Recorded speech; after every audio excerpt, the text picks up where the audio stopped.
Hello ब्रून, आज की इस वीडियो में मैं क्लास 12th हिंदी का पेपर दिखाने वाला हूँ। जी हाँ, एकदम सही सुन रहे हैं। ये यूपी बोर्ड का पेपर है मेरे दोस्त। अगर देख लिया ना, इसमें से क्वेश्चन बहुत ज़्यादा आएगा और इसमें ट्रिक बताऊंगा आपको। क्या ट्रिक बताऊंगा वो वीडियो में रहेगा। भाई साहब, खतरनाक वीडियो होने वाला है। अगर आप लास्ट तक देखते हैं तो आपकी बार 100 में 100 क्या 100 से ज़्यादा आएगा। टेंशन मत लो, बस पढ़ाई करते रहो। 100 से ज़्यादा नहीं मेरे दोस्त, 100 में 100 ये समझ लो। इसमें जो आज बताने वाला हूँ ना, इसमें से कम 50 से 60 नंबर आएगा, गारंटी है, 100% गारंटी है।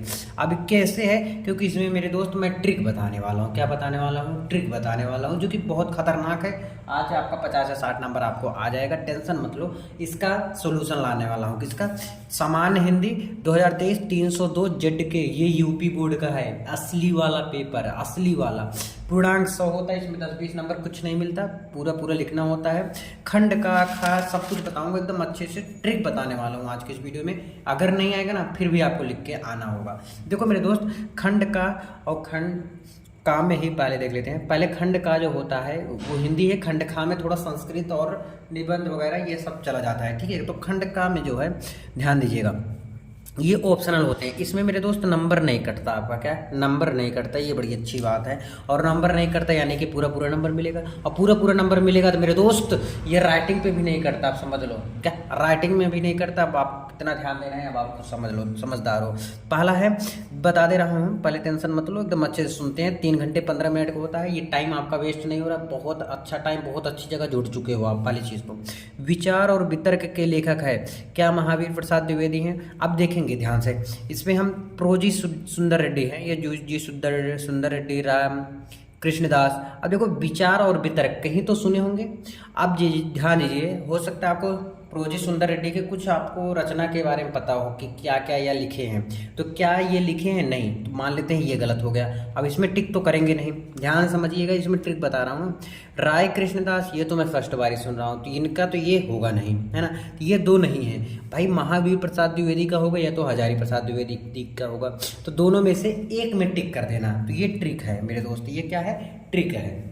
बिना पढ़े पास होने का सबसे आसान तरीका है, ठीक है। ये चीज़ हो गया। दूसरा है, अयोध्या सिंह उपाध्याय हरिऔध की रचना। पहली बात तो आप सुने होंगे, कुछ न कुछ पढ़े होंगे, जानते होंगे, तो ये चीज़ भी आपको जानना जरूरी है। देखो, तो कल्प वृक्ष तो हो नहीं सकता, है ना। माटी हो गई सोना, नहीं हो सकता। ठेठ हिंदी की ठाठ यही है। तट की खोज नहीं है। अब पढ़ना भी जरूरी है। ऐसा नहीं है कि आप अनपढ़ हो, एकदम से गंवार हो और पढ़ाई नहीं की हो, ऐसे चले जा रहे हो, भागते हो। अरे नहीं, ये मेरे दोस्त, रुको जरा, सब्र करो और पढ़ लो थोड़ा, है ना। अभी आपके पास समय है। नीड़ का निर्माण फिर रचना की विधा है। क्या है? नीड़ की निर्माण फिर रचना की विधा क्या है? आत्मकथा है। क्या है? आत्मकथा। और जो पेन है ना, इस पेन को मत मानिएगा, मैं बता दे रहा हूँ, आत्मकथा है। नेक्स्ट है, हरिशंकर परसाई का निबंध संग्रह है। हरिशंकर जो परसाई, उनकी निबंध संग्रह क्या है? तब की बात और थी। क्या? तब की बात और थी। ये हरिशंकर परसाई का निबंध संग्रह है। नेक्स्ट है, हिंदी के जो प्रथम पत्रिका उदंत मार्तंड के संपादक। क्या? उदंत मार्तंड के संपादक कौन है? युगल किशोर शुक्ल है। कौन है? युगल किशोर शुक्ल है। एकदम हिंदी है, हिंदी भैया, आपका हिंदी जो आपको अच्छा नंबर दिलाएगा। अगला है, मैथिली शरण गुप्त की रचना है। क्या? रस कलश है। कामायनी। देखो, कामायनी तो हो नहीं सकता। कैसे? अब देखो, कोई पागल लड़का है अब जो कामायनी में टिक करके आया। अरे यार, कामायनी तो जयशंकर प्रसाद जी का, तो ये तो हो नहीं सकता। लहर भी उन्हीं का है। नहीं, लहर दूसरे का है। लहर तो है नहीं, शायद इन्हीं का है, शायद याद नहीं आ रहा मुझे। लहर भी मैं पढ़ा रखा हूँ। तो रस कलश भी नहीं है, तो भाई साहब सिद्धराज होगा। क्या? सिद्धराज। ऐसे पढ़ते हैं, ऐसे सीखते हैं मेरे दोस्त, ऐसे ही, ऐसे लोग अच्छा नंबर लाते हैं। अगर देखो, इसका ये होगा, अगर ये नहीं है तो ये किसका है, ये तो पता होगा ना, पढ़े होंगे अगर आप तो। अगला है, प्रगतिवाद के सशक्त कवि है। प्रगतिवाद जो है उसके सशक्त कवि कौन है? नागार्जुन है। मास्को अभी दूर है की रचयिता, मास्को अभी दूर है की रचयिता कौन है? शिव मंगल सिंह सुमन। अब देखेंगे, त्रिलोचन है क्या? हरिवंश राय बच्चन है क्या? या राम स्वरूप शर्मा है क्या? देखते हैं। अगर नहीं मिल रहा है ना, तो यानी कि ये नहीं तो ये होगा। तो कौन है? शिवमंगल सिंह सुमन है। सच्चिदानंद हीरानंद वात्स्यायन अज्ञे जी हैं के संपादन में कुल कितने सप्तक प्रकाशित हुए? अच्छा, आपको बताना है कि आपको कितना आते थे इसमें से ना। कुल कितने सप्तक प्रकाशित हुए? 3 ही हुए हैं, ठीक है। समझ आ रहा है ना मेरे दोस्त? कोई दिक्कत होगा बता देना मेरे दोस्त। सुमित्रा नंदन पंत से रिलेटेड एक क्वेश्चन बनेगा जरूर। ध्यान से सुन लो। सुमित्रा नंदन पंत का ज्ञानपीठ पुरस्कार मिला, किस पे मिला था ज्ञानपीठ पुरस्कार? सुमित्रा नंदन पंत को। ये आपके लिए मैं छोड़ रहा हूँ, ठीक है, इस पे ध्यान मत दीजिएगा। आपको बताना है कि सुमित्रा नंदन पंत को, इसको मैं अभी जो 50 क्वेश्चन का सीरीज बताया था उसमें मैं बताया हूँ सुमित्रा नंदन पंत का, तो ध्यान से उसको देख लेना। अब चले आइए नीचे में, तीसरा है दिए गए गद्यांश पर आधारित निम्नलिखित प्रश्नों के उत्तर। अब इसको इसी में से देख के, और ये प्रश्न है इसी में से इसको छांटना है, तरीका बता रहा हूँ, ध्यान दीजिएगा। पहले इसको ये देख लिए, आ जाओ थोड़ा इधर देखो। ये दूसरा है, यानी कि अथवा चाहे उसको करो चाहे इसको करो। चलो मैं इसको ही समझा देता हूँ। देखो, उपयुक्त गद्यांश का संदर्भ लिखिए। इसका जो मैं ट्रिक लेकर आने वाला हूँ एक बार बता चुका था, लेकिन फिर से लाऊंगा, टेंशन मत लो।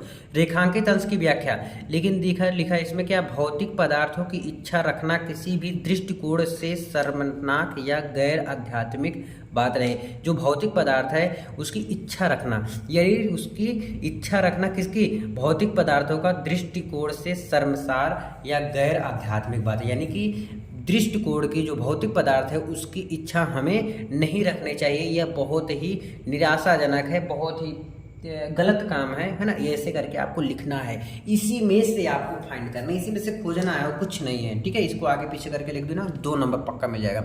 महर्षि अरविंद ने क्या कहा? अब देखो, महर्षि अरविंद, अब मुझे तो नहीं पता क्या कहा। अब चलो इसमें से पढ़ते हैं, क्या पढ़ते हैं, कॉमन क्या है, महर्षि अरविंद। चलो सिर्फ यही खोजेंगे, महर्षि अरविंद कहाँ लिखा है, पढ़ेंगे नहीं। यहाँ पर देखो, महर्षि अरविंद ने कहा, देखो लिखा भी है डायरेक्ट कि महर्षि अरविंद ने कहा कि हम भी ऊर्जा के ही अंश है। तो आपको लिखना मिल गया 2 नंबर यहाँ से भी, कि महर्षि अरविंद ने कहा है कि हम भी ऊर्जा के अंश है। सेम टू सेम छाप दो, 2 नंबर यहाँ से। कितना इजी होता है मेरे दोस्त, कितना इजी होता है। देखो, हम इस संसार में जो कुछ देखते हैं वह क्या है भाई, इसी में पढ़ो सब मिल जाएगा। देखो क्या है, हम इस संसार में जो कुछ देखते हैं, तो संसार में जो कुछ, इसको हम खोजेंगे। देखो, जो सब कुछ भी हम इस संसार में देखते हैं, अरे मिल तो गया ऊपर, जो कुछ भी हम इस संसार में देखते हैं यही मिल गया। वह क्या है, ऊर्जा का ही स्वरूप है, यही लिखना है। वह क्या है, जो इस संसार में जो कुछ हम सब देखते हैं वह ऊर्जा के क्या है, स्वरूप है, या ऊर्जा के स्वरूप है, स्रोत है, जो भी मन करे लिख दो। अस्तित्व और तादात्म्य शब्दों के अर्थ इसी से निकलेंगे। अस्तित्व क्या होता है, अस्तित्व, किसी चीज का अस्तित्व क्या है ना, इस चीज से रिलेटेड निकालते हैं, ठीक है। अब देखो नेक्स्ट, यहाँ से आपका 10 नंबर क्लियर हो जाएगा। दिए गए पद्यांश पर आधारित निम्नलिखित प्रश्नों के उत्तर दीजिए। जो प्रश्न दिया है ना, इसका उत्तर देना है। तो इसी में से सेम टू सेम ऐसे छाटेंगे, है ना, पूरा का पूरा देखेंगे कॉमन क्या है। अब इसमें से देखेंगे, या तो आप इसको देख लीजिए, जो आपको आसान लगे वो कर लीजिए, है ना। वीडियो आने वाला है तगड़ा तरीके से। अब लगातार आपको कंटिन्यू वीडियो मिल भी रहा है। लगभग पहले एक वीडियो पढ़ता था, 2-3 से मैं कंटिन्यू 2-2 वीडियो डालना स्टार्ट कर दिया हूँ। तो अब पड़ेगा 2-2 वीडियो, और 3 भी वीडियो हो जाएगा, टेंशन मत लो।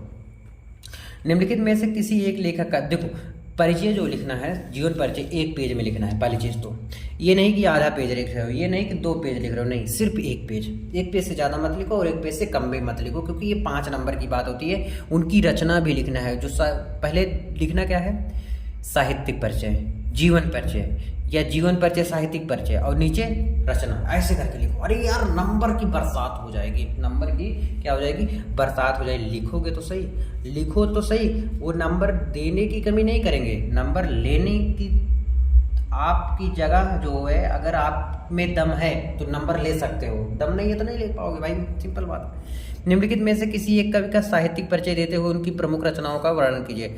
अब देखो, इनमें जीवन परिचय, आप आज ये वीडियो देख रहे हो, कल सुबह शाम को वीडियो देख रहे हो अगर, तो सुबह के सुबह, अगले सुबह में आपको वीडियो मिल जाएगा इम्पॉर्टेंट जीवन परिचय। अगर काफ़ी दिन बाद वीडियो आप देख रहे हो तो सर्च कर सकते हो, इम्पॉर्टेंट जीवन परिचय बाई अतुल स्ट्रीट सेंटर मिल जाएगा। देखो, बहादुर कहानी की कथा वस्तु की विवेचना कीजिए। अब देखो, ये कितने नंबर का है, 5 नंबर का। सोचो 5 नंबर इतना आसान तरीके से मिल रहा है, तो लिखेंगे क्या भैया, देखो बता दे रहा हूँ मैं, सुन लो, मैं उसे बोल दे रहा हूँ। बहादुर एक लड़का है ना, वो कहाँ का है, जो अपने उससे लगा हुआ है, कहाँ, क्या बोलते हैं उसको, अरे यार, जो बिहार से सटा हुआ है, दूसरा देश, जहाँ बिना वीजे के हम सब जा सकते हैं, क्या बोलते हैं उसको, अरे यार जो जा सकते हैं बिहार के बॉर्डर को लड़ा था नेपाल। हाँ, जो बहादुर जो है नेपाल का लड़का है, और जो 13-14 या 15 साल का लड़का है।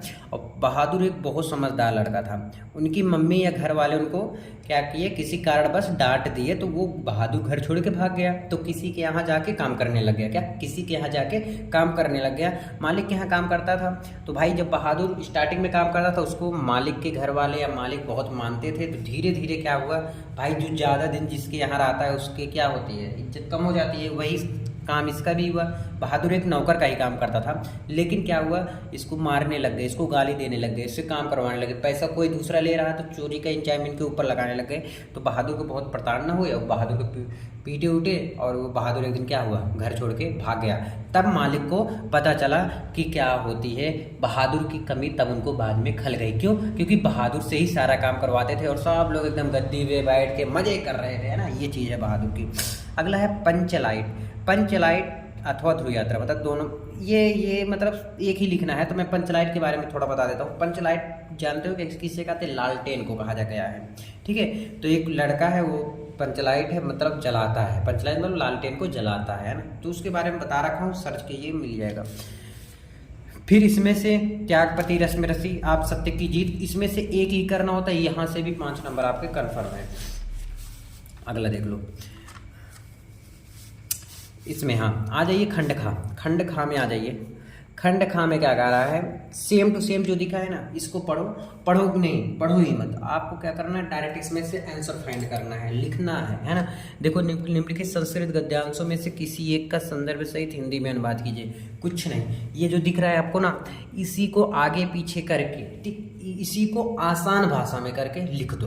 क्या, इसी को आसान भाषा में करके लिख दो, बस छप जाएगा, छाप के चले आना। और इसी प्रकार से ये भी रहेगा खंड खा में जो दूसरा है। अगला है, निम्नलिखित मुहावरों और लोकोक्तियों में से किसी एक का अर्थ लिखकर वाक्य में प्रयोग करो। वाक्य प्रयोग करना ये बहुत इंपॉर्टेंट बन जाता है। वाक्य प्रयोग करना मतलब जैसे किसी भी चीज़ का आप जैसे एग्जाम्पल बताते हो, तो उसके साथ साथ में एक वाक्य प्रयोग भी बता दो। वाक्य प्रयोग मतलब वो गया था, मतलब कि वो किया हुआ है ऑलरेडी, समझ आ गया। आप देखो, इसमें है जैसे आंखों में धूल झोंकना, जहाँ चाह वहाँ रह, तिल का ताड़ बनाना। तिल का ताड़ बनाना मतलब किसी भी चीज़, छोटी चीज़ों को क्या बड़ा बढ़ा चढ़ा के बताना। तिल का ताड़ यही होता है ना। जैसे किसी का तुमसे उनसे झगड़ा हुआ और वो जाके अपने घर पे कुछ और बढ़ा चढ़ा के बता रही है, तो वो तिल का ताड़ बनाना होता है, ठीक है। ऐसे लिख दे रही है। या दूर के ढोल सुहावने, मतलब दूर की जो चीज़ें होती है वो अच्छी लगती है, जब पास आ जाती है उसकी कीमत कम कर दी जाती है, कम मानी जाती है। जैसे आप अपने घर में हैं, आपके पास नॉलेज होगा, आपकी अहमियत अभी नहीं पता होगा। जब आप निकल जाएंगे शहर में घूमने के लिए, तब आपकी अहमियत पता चल जाएगा घर वाले को कि ये कितना काम करता था, तुम्हारा पक्ष ले रहा हो या टेंशन मतलब, ठीक है। निम्नलिखित शब्दों के संधि विच्छेद, संधि विच्छेद, संधि विच्छेद, विच्छेद करना है, ठीक है, छेद नहीं, संधि करना है ना। चलो, विकल्प महेश्वरा। महेश्वरा क्या होता है, महेधनेश्वरा होता है कि महेधन ऐश्वरा, या महाधनीश्वरा, या महीधनीश्वरा। क्या होता है, महाधन ऐश्वरा होता है, ईश्वर, महाधन ईश्वर, महेश्वर, महेश्वर का महाधन ईश्वर। उपयुक्त, उपयुक्त का संधि विच्छेद, उपर धन युक्तम, उपरि धन उक्तम, या उपधन युक्तम, या उपर धन युक्तम। तो क्या होगा, उपरिधन उक्तम होगा। पावका का संधि विच्छेद, पावधनों का, पोधन का, पौधन का, पावधन का। तो क्या हो जाएगा, पौधन अका हो जाएगा। निम्नलिखित है, आत्मना शब्द में भाई कर दो तृतीय विभक्ति एक वचन, ठीक है। नेक्स्ट में आ जाओ।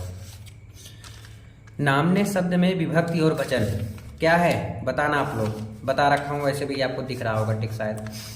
देखो, चतुर्विभक्ति एक वचन है, ठीक है। अगला है सुत, सूत। जब यह लैत रहेगा तो और लगा देना। क्या कह रहा है, शब्द युग्मों का सही अर्थ चयन कीजिए। सुत, सुत मतलब होता है पुत्र। सुत मतलब क्या होता है, पुत्र। और सूत मतलब होता है सारथी, यानी पुत्र और सारथी। तो चलो इसमें खोजते हैं, पुत्र और पुत्री, सूत्र और धागा, बालक और केस, पुत्र और सारथी, मिल गया ना। अच्छा, इसमें और तरीका बता दो भैया। देखो, इसमें पुत्र मिला, कहीं और पुत्र है, हाँ यहाँ 2 पुत्र है। अगर 2 मैच कर गया तो मतलब दोनों में से एक सही होगा, जहाँ तक कि 90% केसेस पर ऐसा लागू होता है। ऐसे मैं करता हूँ। और यहाँ पर भी देखो, या तो इस पे कर देना या तो इस पे कर देना, तो हो सकता है इस पे कर दिए हो तो सही हो जाएगा, इस पे कर दोगे गलत हो जाएगा, मतलब चांसेस क्या होता है बढ़ जाते हैं आपके, है ना। जलधि, जलधि मतलब होता है समुद्र होता है, जलधि मतलब क्या होता है समुद्र होता है, और जलद मतलब होता है बादल, यानी बादल और समुद्र, बादल और समुद्र, ठीक है। नेक्स्ट, निम्नलिखित शब्दों में से किसी एक शब्द के दो अर्थ लिखिए। भुजंग, हार, पट। चलो आप बताओ इसको। किए गए उपकार को न मानने वाला, अकर्ता, कृतज्ञ, कृतज्ञ, अकृतज्ञ, ये क्या हो जाएगा कृतज्ञ हो जाएगा। किए गए उपकार को न मानने वाला क्या है कृतज्ञ है, ठीक है। नेक्स्ट यहाँ पर देखो, बहुत कम बोलने वाला, तो बहुत कम बोलने वाला मितभाषी, और ज़्यादा बोलता है जो वाचाल उसे बोलते हैं, जो खूब ज़्यादा बोलता है टक टक टक टक इंजन की तरह नाते रहता है वो वाचाल होता है, जो कम बोलता है मितभाषी होता है। निम्नलिखित किन्हीं दो शब्दों को शुद्ध करके भाई कर लोगे। तुम तो कुर्सी पर बैठे हो, ऐसे बोलते हो ना, ऐसे बोलते हो क्या, नहीं, तुम कुर्सी पर बैठे हो ऐसे लिख देना, ठीक है। इस सरोवर में अनेकों कमल खिले, नहीं, इस सरोवर में अनेक कमल खिले, ऐसे कर सकते हैं। कृपया अनुमोदन करने की कृपा करें, अनुमोदन क्या होता है छोड़ो, एक ही करना है, सॉरी दो करना है तो दो कर लोगे। आप प्रातःकाल के समय आइएगा, ऐसे थोड़ी ना, आप प्रातःकाल में आइएगा, में आना, या प्रातःकाल के समय आना, ऐसे लिख सकते हो, ठीक है। करुण रस, करुण रस क्या, शीश पर गंगा से, भुजन भुजंगा से, हासी कुतंगा, नहीं तो इससे मत करना इसको। करुण रस क्या है, हे खग मृग हे मधुकर श्रेणी, तुम देखी सीता मृग नयनी, इसको लिख सकते हो। और जो अभी बताया था तो हास्य रस था, उसके पहले वाला जो बताया था, है ना। तो करुण रस का ऐसे लिख देना। और करुण रस का क्या होता है परिभाषा, परिभाषा क्या होता है, किसी भी चीज को देख के जो मन में शोक उत्पन्न होता है, दुख उत्पन्न होता है, वही करुण रस होता है। अनुप्रास अलंकार, रूपक अलंकार, भाई बहुत एग्जाम्पल बता रखा हूँ इसका। चौपाई, जय हनुमान ज्ञान गुण सागर लिख देना भाई। देखो इसके बाद आपका आ जाता है मेन, जो आपका ज़्यादा नंबर का। देखो एक पेज में इसको करना है, इसको 3 पेज में 2 पेज में करना है, लेकिन एक बात याद रखना 9 नंबर में है, 9 नंबर में यानी कि 7 से 8 हेडिंग करना, तो आपको पूरा पूरा नंबर मिलेगा। तो आई होप आप लोग समझोगे। तो आज के लिए बस इतना ही, मिलते हैं नेक्स्ट वीडियो में। प्लीज़ कमेंट करके जरूर बताना कैसा लगा। Thank you.